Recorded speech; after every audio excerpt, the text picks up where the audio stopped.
Welcome to the Stress Outlet. My name is Dr. Kimberly Quinn, and I'm here with little baby Truman and also Giovanni over there, getting some good smells in, and the foliage is starting to pick up. Isn't that just gorgeous? It's coming along. Anyway, we're kind of expanding, talking about the little train, Japanese proverb or a little story that my friend Julie May sent to me. And here's the thing: what we're talking about is today I've decided I'm a good person. Heck yeah. Because there's a thing, we go around all day giving consent to things. We don't think about the consent we give ourselves. That's a heck yeah.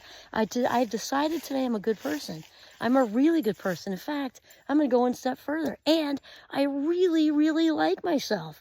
Loving yourself and liking yourself are different, obviously.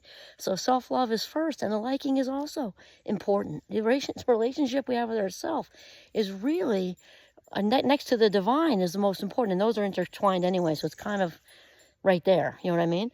So the little Japanese proverb or story, if you didn't hear it, was, so we're having these thoughts, right? I'm a good person. I've decided that today. I'm going to believe I'm a good person. I'm going to show up as if I'm a good person because I know I am. And I really, really like who I am. I didn't say perfect. I just said I really like who I am. Well, here's the thing.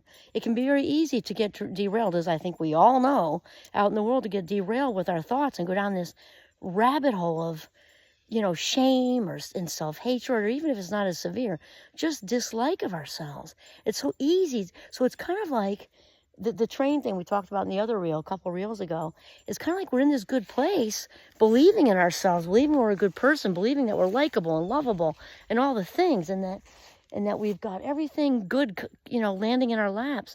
And we get off on this. It doesn't take much to trip the cord, and we're off on this train going in the wrong direction.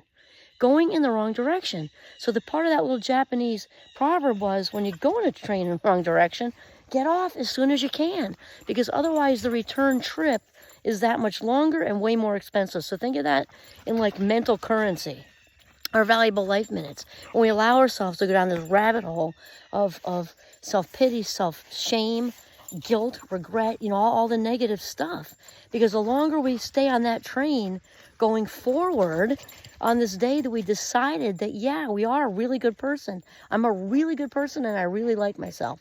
And then we start going in the other direction. We got to get off at the next stop. Just get off and then get back on going the other way.